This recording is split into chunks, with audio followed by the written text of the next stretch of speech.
Hello friends, welcome to my YouTube channel. Myself Monica and today I am going to take a lecture about heme degradation pathway, also known as heme catabolism pathway. Heme catabolism pathway बोलो या heme degradation pathway बोलो, दोनों ही same चीज है. Okay, so that कि जो आपका heme catabolism pathway है, जिसके अंदर heme का मतलब क्या होता है, RBCs होती हैं. कैटाबॉलिज्म या डिग्रेडेशन का मतलब क्या होता है, breakdown. Pathway means step by step क्या प्रोसेस हो रहा है. ओके, सो हीम डिग्रेडेशन पाथवे जो है आपका हीम कैटाबॉलिज्म पाथवे, जिसके अंदर आरबीसीज जो है वो क्या हो रही है, यहाँ पे ब्रेकडाउन हो रही है. तो इसके बेसिकली 4 स्टेप्स के अंदर में ये आपका सारा हीम डिग्रेडेशन पाथवे होता है. फर्स्ट स्टेप क्या होता है इसके अंदर में, तो फर्स्ट स्टेप है इसके अंदर कैटाबॉलिज्म. आरबीसीज का क्या होगा, यहाँ पे कैटाबॉलिज्म होगा, ब्रेकडाउन होगी. ठीक है. सेकेंड होता है ट्रांसपोर्टेशन. ट्रांसपोर्टेशन मीन्स कि जो भी यहाँ पे कैटाबॉलिज्म हीम का यानी आरबीसीज का कैटाबॉलिज्म होने के बाद जो भी बाय प्रोडक्ट बचा है, ये बाय प्रोडक्ट क्या होगा, ट्रांसपोर्ट होगा, ब्लड में जाएगा, ब्लड से लिवर के अंदर जाएगा, that is transportation. Okay, so first is a catabolism, second is a transportation, third one is a conjugation. Conjugation कौन करता है, लिवर करता है. जो भी आपका बाय प्रोडक्ट है वो बाय प्रोडक्ट ट्रांसपोर्ट होकर लिवर में आ गया. लिवर में आने के बाद में क्या हो रहा है, उसके अंदर में यहाँ पे कॉन्जुगेशन का प्रोसेस चल रहा है. ठीक है. तो third one is a conjugation and the last one is a excretion, कि बॉडी से कैसे फिर वो एक्सक्रीट आउट हो रहा है. ठीक है. तो बेसिकली इसके अंदर जो 4 स्टेप है, फर्स्ट वन क्या था हमारा कि कैसे यहाँ पे आपकी जो आरबीसीज है उसके अंदर कैटाबॉलिज्म हो रहा है, वो टूट रही है, ब्रेकडाउन हो रही है. उसके बाद में यहाँ पे क्या हुआ, ट्रांसपोर्टेशन, की कैसे वो ट्रांसपोर्ट हो रही है, ट्रांसपोर्ट होके ब्लड के थ्रू जो है वो कहाँ चलेगी, लिवर में. लिवर में जब पहुंचेंगी बिलिरुबिन तो वो कैसे यहाँ पे कॉन्जुगेशन हो रहा है. ठीक है. कॉन्जुगेशन होगा, उसके बाद में क्या होगा कि आपकी बिलिरुबिन जो है वो कैसे बॉडी से एक्सक्रीट आउट हो जाएगी. तो last one is the excretion. अब अपन स्टार्ट करते हैं फर्स्ट स्टेप से. फर्स्ट स्टेप मैंने क्या बताया यहाँ पे कि यहाँ पे है आपका कैटाबॉलिज्म. कैटाबॉलिज्म डिग्रेडेशन का मतलब होता है ब्रेकडाउन, कि आरबीसीज जो है अब यहाँ पे कैसे वो ब्रेकडाउन हो रही है, क्यों वो ब्रेकडाउन हो रही है. ओके, तो आरबीसीज जो होती हैं आपकी, जिसका लाइफ साइकिल कितने दिन का होता है, 120 डेज. हर 120 डेज के बाद में क्या होती हैं आरबीसीज जो है वो लाइसिस होती है, टूटती हैं आरबीसीज, है ना. तो आरबीसीज जो है अगर आप देखोगे तो आरबीसीज के अंदर में न्यूक्लियस नहीं होता है. आरबीसीज के अंदर न्यूक्लियस प्रेजेंट नहीं होता है, न्यूक्लियस एब्सेंट होता है. न्यूक्लियस का काम क्या होता है, प्रोटीन सिंथेसिस में हेल्प करता है ना. यानी कि आरबीसीज के अंदर प्रोटीन सिंथेसिस का कोई काम नहीं है. ठीक है. अब ये प्रोटीन क्यों जरूरी है आरबीसीज के लिए, तो ये जो प्रोटीन्स हैं वो आरबीसी को क्या करती है, फ्लेक्सिबल बनाती है, लचीली बनाती है. अब ये फ्लेक्सिबिलिटी का क्या काम है यहाँ पे, तो जो आरबीसीज होती हैं आपकी, अगर वो फ्लेक्सिबल है तो पतली पतली जो कैपिलरीज है उस कैपिलरीज में वो जाके ट्रैवल कर सकती है ना. आरबीसीज अगर फ्लेक्सिबल है, पतली कैपिलरीज है, उसने खुद को ट्विस्ट एंड टर्न किया और उसके बाद में वो चली गई, टिश्यूज के पास चलेगी. टिश्यूज को यहाँ पे क्या करेंगे, वो ऑक्सीजन सप्लाई करने का काम करेंगे. आरबीसीज के अंदर हीमोग्लोबिन होता है. ये हीमोग्लोबिन जो है एक हीमोग्लोबिन जो है चार मॉलिक्यूल ऑफ ऑक्सीजन को बाइंड करता है और क्या करता है, टिश्यूज में ऑक्सीजन डिलीवरी करने का काम करता है. तो ये आरबीसीज जब किसी सेल में टिश्यू में पहुंचेंगी तब जाके तो उनको ऑक्सीजन मिलेगा. तो ये जो आपकी आरबीसीज होती है, जब ये यंग होती है तो उनके अंदर में प्रोटीन काफी सारा होता है, और जब ये जो प्रोटीन्स होती हैं, ये प्रोटीन क्या करती हैं यहाँ पे, उसको फ्लेक्सिबल बनाने में हेल्प करती है. तो आरबीसीज जैसे जैसे ओल्ड होती जाती हैं वैसे वैसे क्या होता है कि उसके अंदर की फ्लेक्सिबिलिटी धीरे धीरे से खत्म होना स्टार्ट हो जाती है, क्योंकि उसके अंदर का प्रोटीन अब क्या हो रहा है, धीरे धीरे डीनेचर होना स्टार्ट हो गया. क्लियर है यहाँ तक. तो अब आरबीसीज जो है वो ओल्ड क्यों हो रही है, ड्यू टू देयर प्रोटीन्स, क्योंकि अब उसके अंदर के में क्या है, प्रोटीन्स की कमी होती जा रही है. प्रोटीन जो है वो धीरे धीरे डीनेचर होता जा रहा है ना. तो यहाँ पे जो आपकी आरबीसीज है वो हो गई ओल्ड. अब ओल्ड होने के बाद में वो कहाँ चली जाती हैं, तो वो पहले तो ट्रैवल करते करते वो कहाँ जाएंगी, तो यहाँ पे स्प्लिन, लिवर और बोन मैरो की रेटिकुलो एंडोथेलियल सिस्टम्स के अंदर में नॉर्मली जा रही है. ठीक है. नॉर्मली वो क्या कर रही है, यहाँ पे फ्लोट कर रही है. नॉर्मली वो क्या कर रही है, यहाँ पे ऑक्सीजन सप्लाई करने का काम कर रही है. लेकिन यहाँ पे होता क्या है कि जो आरबीसीज हैं आपकी, जो कि ओल्ड हो चुकी हैं, जब वो reticulo endothelial system of a liver, spleen and bone marrows के अंदर जाती है ना. तो ये जो रेटिकुलो एंडोथेलियल सिस्टम है, ये रेटिकुलो एंडोथेलियल सिस्टम जो होती है, जिसके अंदर पतली पतली कैपिलरीज होती है, जिसको हम सिनोसॉइडल कैपिलरीज बोलते हैं. तो ये जो आपकी कैपिलरीज हैं पतली पतली, तो इसके अंदर से यंग आरबीसीज तो निकल जाएंगे ट्विस्ट एंड टर्न होके, लेकिन जो ओल्ड आरबीसीज है वो यहाँ से निकल नहीं पाती और वहां में जाके स्टक हुई. कौन सी कैपिलरीज में जाके स्टक हो गई है, तो ये जाके स्टक हुई है रेटिकुलो एंडोथेलियल सिस्टम की कैपिलरीज में, जाके स्टक हो गई, और स्टक होने के बाद में क्या होता है, वहां जाके फंस गई। फंसने के बाद में सराउंडिंग क्या हुए, मैक्रोफेजेस आ गए। सराउंडिंग मैक्रोफेजेस आए और उन्होंने क्या किया, उस ओल्ड आरबीसी को एनगल्फ कर लिया। ठीक है, उसने क्या किया, उस ओल्ड आरबीसी को एनगल्फ कर लिया। ओल्ड आरबीसी को एनगल्फ करने के बाद में अब वो आरबीसी कहाँ चली गई, मैक्रोफेजेस के अंदर चली गई, मैक्रोफेजेस के अंदर आ गई। अब यहाँ पे जो आपकी आरबीसीज है जो कि ब्लड में ट्रैवल कर रही थी, ओल्ड होने के बाद में कहाँ आ गई, वो मैक्रोफेजेस के अंदर आ गई। मैक्रोफेजेस ने क्या किया, इसको एनगल्फ कर लिया था। तो एनगल्फ करने के बाद आरबीसीज का जो लाइसिस का डिग्रेडेशन का जो प्रोसेस है अब वो स्टार्ट हो रहा है। ठीक है, अब ये जो है बेसिकली आपका स्टार्ट हो रहा है कि कैसे यहाँ पे डिग्रेडेशन हो रहा है। तो आप मुझे बताइए कि जो आरबीसीज का जो लाइसिस है, जो डिग्रेडेशन है, वो कहाँ पर होता है, इंट्रावैस्कुलर या एक्स्ट्रावैस्कुलर के अंदर होता है। तो यस, ये होता है एक्स्ट्रावैस्कुलर के अंदर। एक्स्ट्रावैस्कुलर मतलब कभी भी आरबीसीज जो है आपकी आपकी ब्लड वेसल्स के अंदर में नहीं टूटती हैं, ये आरबीसीज जो है आपकी मैक्रोफेजेस के अंदर में टूटती हैं। तो मैक्रोफेजेस के अंदर में आ गई आपकी आरबीसीज। अब आरबीसीज एक टाइप की सेल है तो उसके सेल मेम्ब्रेन्स होंगी, सेल है तो उसके अंदर ऑर्गेनेल होगा, सेल है तो उसके अंदर में आपकी साइटोप्लाज्म होगी। तो आरबीसीज जो है वो टूटेंगी तो आरबीसीज के अंदर आपको तो पता ही है कि इसके अंदर में हीमोग्लोबिन होता है ना। तो हम इसको तोड़ते हैं आरबीसीज को, इसके अंदर जो आपकी मैक्रोफेजेस के अंदर लाइसोसोमल एंजाइम है, इसने क्या कर दिया, इसको ब्रेक कर दिया। और जब ये ब्रेक होगा तो यहाँ पे क्या होगा कि आपकी आरबीसीज की सेल मेम्ब्रेन अलग होके टूट जाएंगी, साइटोसोल अलग होके टूट जाएगा, हीमोग्लोबिन अलग होके टूट जाएगा। ठीक है, अब यहाँ पे जो सेल मेम्ब्रेन्स हैं, ये सेल मेम्ब्रेन जब टूटेंगी तो यहाँ पे क्या मिलेगा, तो सेल मेम्ब्रेन किस चीज की बनी होती है आपको पता है, लिपिड की, प्रोटीन की। लिपिड टूटेगा तो उसमें से क्या रिलीज होगा, free fatty acid, free fatty acid release हुआ। प्रोटीन टूटा तो उसमें से क्या रिलीज होगा, अमाइनो एसिड। अब ये जो फ्री फैटी एसिड्स होता है ये स्मॉलेस्ट मॉलिक्यूल्स होता है किसका, लिपिड का। Amino acid is the smallest molecules of the protein, free fatty acid. और आपकी जो अमाइनो एसिड्स हैं ये टूटे और ये वापस से क्या हो जाएंगे, रीयूटिलाइज हो जाएंगे। दूसरी तरफ देखते हैं आपकी साइटोसोल्स। तो दीज साइटोसोल्स के अंदर में क्या है, ऑर्गेनिल्स हैं, एंजाइम्स हैं और प्रोटीन है। इसके अगेन जो इसके अंदर जो प्रोटीन है वो क्या होगा, अमाइनो एसिड्स के अंदर कन्वर्ट होगा एंड रीयूटिलाइजेशन हो जाएगा। बाकी जो आपके ऑर्गेनिल्स एंड एंजाइम्स हैं ये क्या हो जाएंगे, डिग्रेड हो जाएंगे। फिर आ जाओ, हमारी जो थर्ड है वो होता है haemoglobin. Haemoglobin is the main component. अब ये जो हीमोग्लोबिन है जब ये टूटेगा तो क्या बनाएगा, हीम प्लस ग्लोबिन। जब हीमोग्लोबिन टूटता है तो वो किस में टूटेगा, haem plus globin protein. Globin जो है एक टाइप का प्रोटीन है, प्रोटीन जो है वापस से यहाँ पे फर्दर ब्रेक डाउन होगा। तो सबसे स्मॉलेस्ट मॉलिक्यूल्स क्या होता है प्रोटीन का, सबसे स्मॉलेस्ट फॉर्म होता है इसका अमाइनो एसिड। एंड आपको क्या मिल जाएगा, अगेन यहाँ पे अमाइनो एसिड्स मिल जाएगा और ये अमाइनो एसिड बॉडी के अंदर वापस से रीयूटिलाइजेशन हो जाएगा। नेक्स्ट आते हैं अपन, हमारा जो हीमोग्लोबिन था वो टूटा था हीम प्लस ग्लोबिन में, ग्लोबिन का हमने अमाइनो एसिड में कन्वर्ट कर दिया। जो हीम है ये फर्दर टूटेगा तो ये क्या बनाएगा आपका, आयरन और बिलीवर्डिन। ठीक है, फर्दर क्या हुआ, हीम जो है वो ब्रेक डाउन हो गया और ब्रेक डाउन होने के बाद आपकी जो हीम है, ऑब्वियसली जो आपकी हीम होती है, हीमोग्लोबिन होता है, उसके अंदर में क्या प्रेजेंट होता है, आयरन प्रेजेंट होता है। तो ये जो हीम है जब वो टूटेगा तो वो क्या बनाएगा, आयरन। तो यहाँ पे आपकी आयरन जो है वो रिलीज होगी।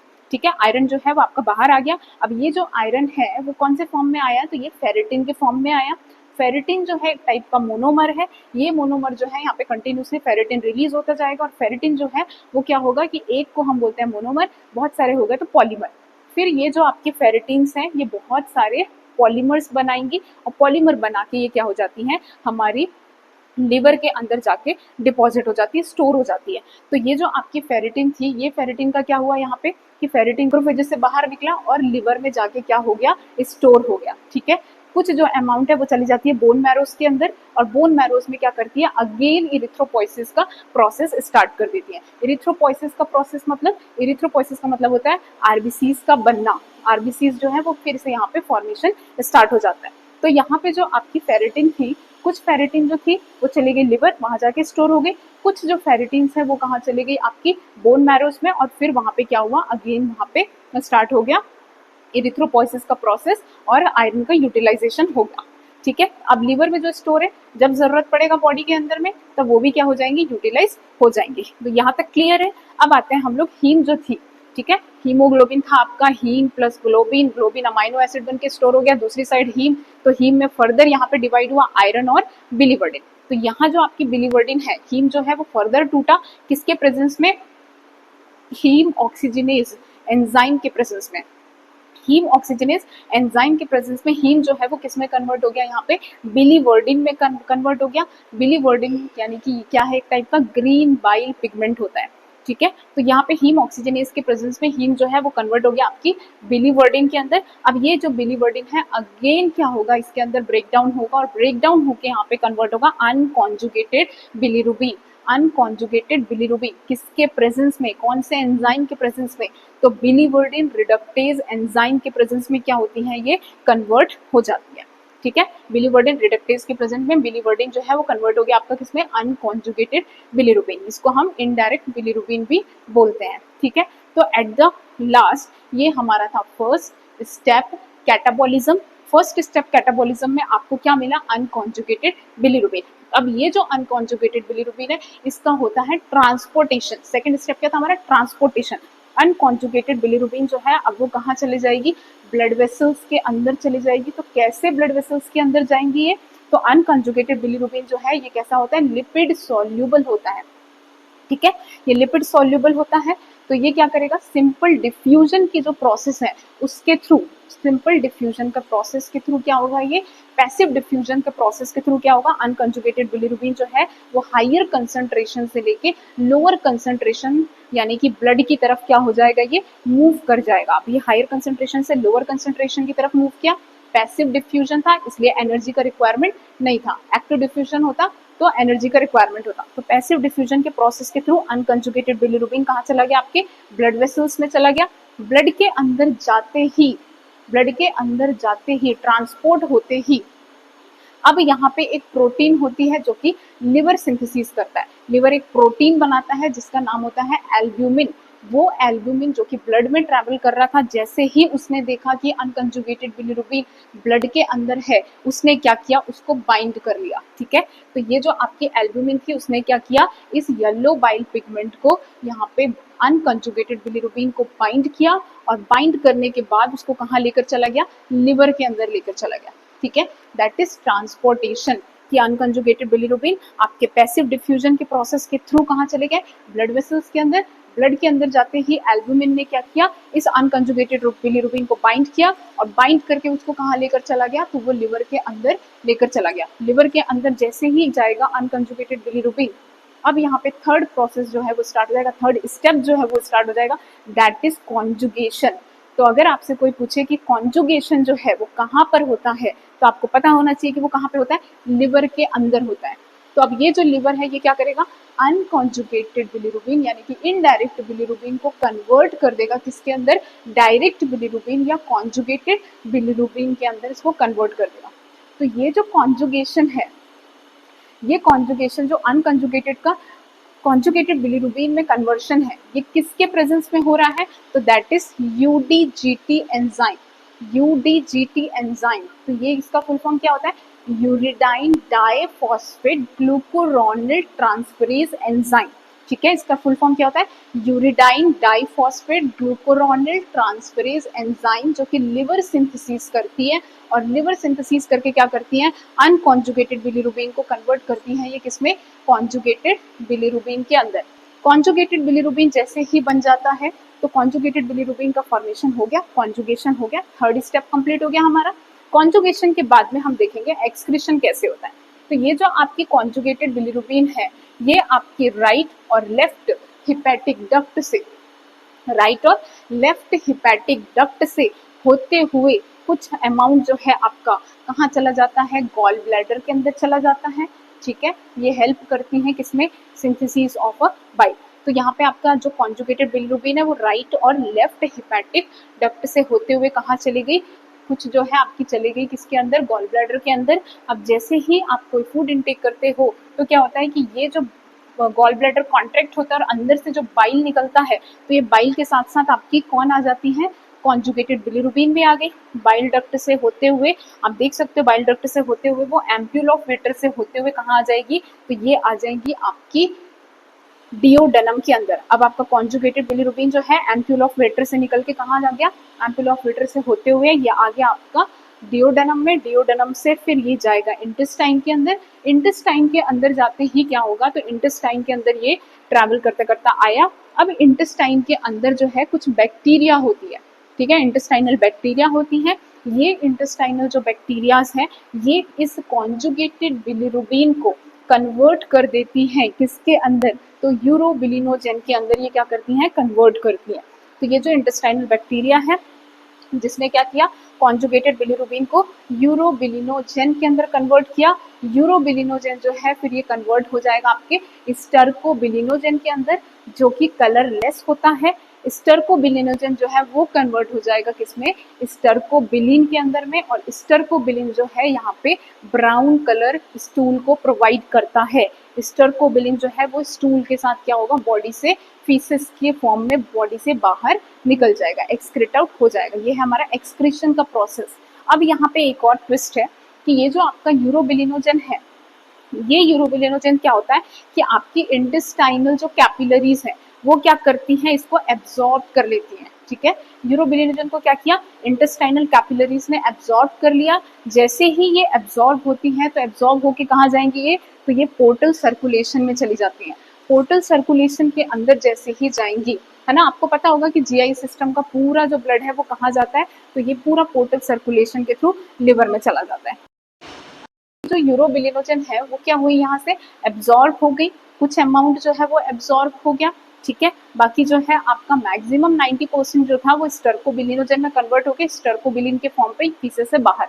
लेकिन यहाँ पे जो आपकी 8 to 10% यूरोबिलिनोजेन है ये एब्जॉर्ब हो जाती है और एब्जॉर्ब होके पोर्टल सर्कुलेशन के थ्रू एंट्रोहिपेटिक सर्कुलेशन में एंटर कर जाती है। और एंट्रोहिपेटिक सर्कुलेशन में एंटर करने के बाद, एंट्रोहिपेटिक सर्कुलेशन में एंटर करने के बाद अगेन वो घूम फिर के कहाँ आ जाएंगी आपकी, कि वापस से एम्पूल ऑफ वेटर से होते हुए फिर वापस जो है ये आपके इंटेस्टाइन के अंदर आ जाती हैं और वापस क्या होता है, इसका एक्सक्रीशन हो जाता है कुछ अमाउंट का। दूसरा जो है यूरोबिलिनोजेन जो आपका एक्सक्रीट आउट हुआ था, एक तो क्या हुआ, कुछ अमाउंट जो है आपके कहाँ चले गए, वापस इंटेस्टाइन में आ गया। कुछ अमाउंट जो है जो आपके सर्कुलेशन से होते हुए कहाँ चला जाता है, तो ये चला जाता है किडनी के अंदर। कुछ जो है वो आपके सर्कुलेशन से होता हुआ कहाँ चला गया, किडनी के अंदर। और किडनी में जो यूरोबिलिनोजेन है वो कन्वर्ट हो जाता है यूरोबिलिन में, और यूरोबिलिन के फॉर्म में ये क्या होता है, यूरिन से एक्सक्रीट आउट हो जाता है। तो 4 स्टेप्स हमने देख लिए, कैटाबॉलिज्म देख लिया हमने, टूटा, आपकी आरबीसीज टूटी, अनकंजुगेटेड बिलिरुबिन बना, ट्रांसपोर्टेशन कर दिया हमने इसका ब्लड से लिवर की तरफ। ट्रांसपोर्टेशन के बाद में फिर यहाँ पे क्या हुआ, कॉन्जुगेशन, अनकंजुगेटेड कन्वर्ट हो गई आपकी कंजुगेटेड बिलिरुबिन। उसके बाद में हो गया आपका एक्सक्रीशन, कौन कौन से फॉर्म में एक्सक्रीट आउट हुआ, तो ये हुआ आपके स्टर्कोबिलिन और यूरोबिलिन के फॉर्म में बॉडी से एक्सक्रीट आउट हो गया। यहाँ तक क्लियर है, ये था हमारा हीम कैटाबॉलिज्म पाथवे। अब हम इसके रिगार्डिंग कुछ क्वेश्चंस देख लेते हैं।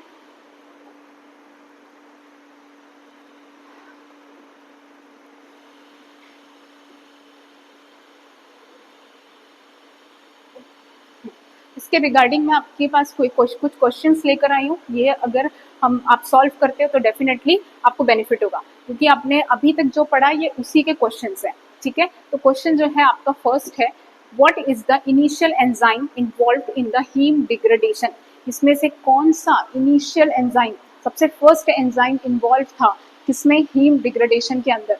तो फर्स्ट है आपका bilirubin reductase, haem oxygenase, bilirubin albumin complex और ग्लूकोरोनिल ट्रांसफरेज। तो आपको पता है, अगर आपने पूरा वीडियो अच्छे से देखा है तो आपको पता है इसमें से आंसर क्या होगा। तो डेफिनेटली इसके अंदर जो है आपका करेक्ट आंसर होगा हीम ऑक्सीजनेज।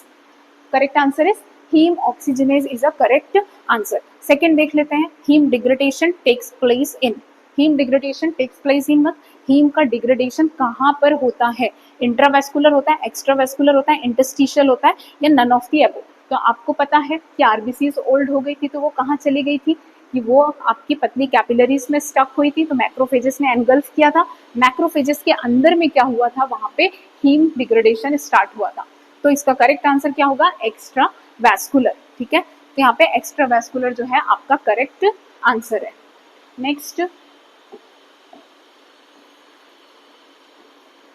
नेक्स्ट है आपका, which of the following is a product of haem degradation, कि इसमें से कौन सा प्रोडक्ट जो है, which of the following is a product of haem degradation, haem degradation के बाद में कौन सा प्रोडक्ट आपको मिलेगा, कार्बन डाइऑक्साइड मिलेगा, बिलीवर्डिन मिलेगा, ग्लाइसिन मिलेगा या अमाइनो एसिड मिलेगा।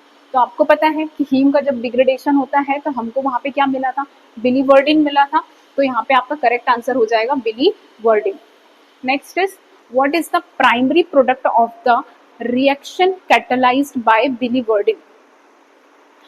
ठीक है, तो यहाँ पे क्या पूछ रहा है कि प्राइमरी प्रोडक्ट क्या मिलेगा जब बिलीवर्डिन रिडक्टेज ने क्या किया है, उसको यहाँ पे कैटलाइज किया है, ब्रेक डाउन किया है तब। ठीक है, तो यहाँ पे है हीम, बिलीवर्डिन, बिलीरुबिन और यूरोबिलिनोजेन। तो बिलीवर्डिन रिडक्टेज के प्रेजेंस में क्या हुआ था, बिलीवर्डिन रिडक्टेज ने किसको यहाँ पे कन्वर्ट किया था, तो बिलीवर्डिन को इसने अनकंजुगेटेड बिलीरुबिन में क्या किया था, कन्वर्ट किया था। तो करेक्ट आंसर यहाँ पे क्या होगा आपका बिलीरुबिन। ठीक है, बिलीवर्डिन रिडक्टेज के प्रेजेंस में क्या हुआ था, बिलीवर्डिन कन्वर्ट हुआ था किसमें, अनकंजुगेटेड बिलीरुबिन। आपको अनकंजुगेटेड बिलीरुबिन नहीं दिया लेकिन बिलीरुबिन दिया है, तो ये क्या होगा आपका करेक्ट आंसर। नेक्स्ट क्वेश्चन देख लेते हैं, what is the function of the enzyme glucuronyl transferase in haem degradation, कि यहाँ पे जो आपकी ग्लूकुरोनिल ट्रांसफरेज एंजाइम है, यूडीपीजीटी है, ये जो है इसका क्या फंक्शन है किसके अंदर, हीम डिग्रेडेशन के अंदर। तो ए ऑप्शन क्या बोल रहा है यहाँ पे, cleaving the heme ring, second reducing biliverdin to bilirubin, conjugating bilirubin with glucuronic acid, transporting bilirubin in the liver. तो आपको पता है कॉन्जुगेटिंग का काम होता है, जो आपकी एंजाइम्स होती है यूडीजीपीटी, ठीक है, यूरिडाइल डाइफॉस्फेट ग्लूकुरोनिल ट्रांसफरेज एंजाइम, ये आपकी ग्लूकुरोनिक एसिड के साथ में मिलके क्या करती है, ये अनकंजुगेटेड बिलीरुबिन को कन्वर्ट करती हैं किसमें, कॉन्जुगेटेड बिलीरुबिन में कन्वर्ट करने का काम करती है। तो इसका करेक्ट आंसर होगा थर्ड, कि कॉन्जुगेट करती हैं बिलीरुबिन को विद ग्लूकुरोनिक एसिड के साथ में मिलके। नेक्स्ट क्वेश्चन है आपका, what is the role of albumin in haem degradation. Albumin का यहाँ पे क्या रोल है हीम डिग्रेडेशन के अंदर। तो ए ऑप्शन बोलता है it transport haem to the liver, ये ट्रांसपोर्ट करती है किसको, हीम को लिवर में। It transport bilirubin to the liver, it directly break down the haem, it convert biliverdin to bilirubin. तो करेक्ट आंसर क्या होगा, आपको पता है एल्बुमिन क्या करती है, अनकॉन्जुगेटेड बिलीरुबिन को बाइंड करती है और कहाँ लेके जाती है, लिवर में लेके जाती है ना। तो ये क्या कर रही है, यहाँ पे ट्रांसपोर्ट कर रही है बिलीरुबिन को, कहाँ पे, लिवर में। तो सेकंड ऑप्शन क्या हो गया इसका, करेक्ट हो गया। नेक्स्ट क्वेश्चन है आपका, which of the following is a cause of increase bilirubin production.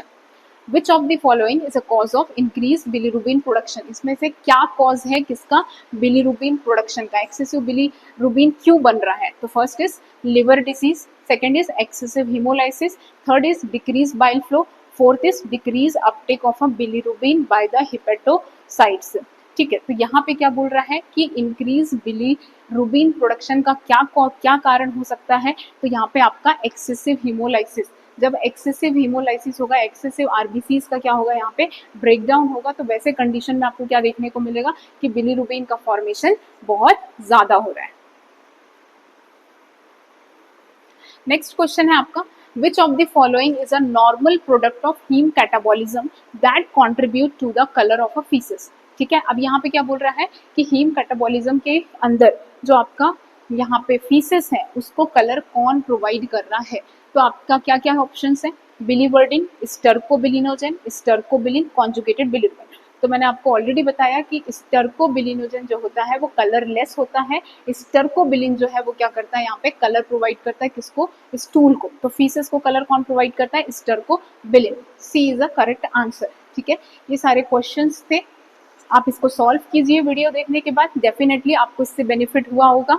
अगर आपको कुछ भी डाउट है तो आप मुझे कमेंट कर सकते हैं, मैं डेफिनेटली नेक्स्ट वीडियोज में आपके डाउट्स को क्लियर करूंगी। Thank you so much.